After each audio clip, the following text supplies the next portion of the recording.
来看副总统的消息，副总统赖清德伫纽约举行甲侨胞呢宴会，包括驻美代表萧美琴、AIT 执行理事那英拢出席。会中赖清德强调讲，无论极权主义对台湾的威胁有偌大，绝对袂惊袂秘手，会坚持民主自由的价值。是讲场外有这几百名中国侨胞伫门口咧抗议，搁捌加这个美党信赖台湾奥运会成员伫遐受骂。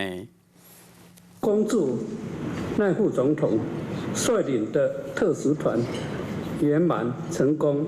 出席副总统赖清德和台侨的早餐会，伊是半导体女王苏姿丰的老爸苏春怀，对赖清德理念有受伤的各这位青年。很多的人在这一种在这个赖副总统他的这个真情流露之后，也感动流泪这样。赖清德历史到底有偌感动人？和住伫咧美国的青年，伫咧台开始听甲目屎甘目甜。非常感谢美国不惧压力，秉持着安全、舒适、便利、尊严的原则，协助我过境。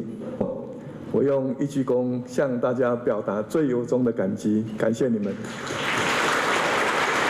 但未来我会以和平当灯塔，民主当指南针，我会力行和平四大支柱行动方案。不管极权主义威胁偌大，赖清德强调绝对袂揪脚揪手。现场开60道，包括驻美代表萧美琴、AIT 执行理事那英，拢有来到叫宴。不过，就伫咧无到30公尺边仔，隔一条街路口，有人伫咧抗议。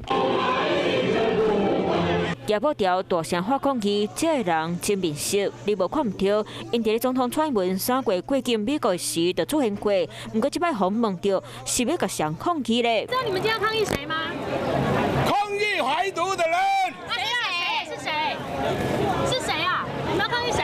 反正是搞台独的。敢若目视，唔知影今仔日要来目的。大约300人到500人都已经来到这边，要来抗议了。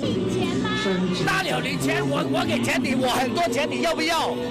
现场目含新来支援会成员伫咧玩，纽约警察伫咧活动会场路口采回礼啊。赖清德美国纽约行程第2天，和各界互动，和中国侨民也拢密切关注。Hello， 我是郑雅芳。想要抢先掌握最及时的新闻资讯吗？赶快订阅、按赞、开启小铃铛，锁定华视新闻 YouTube 频道。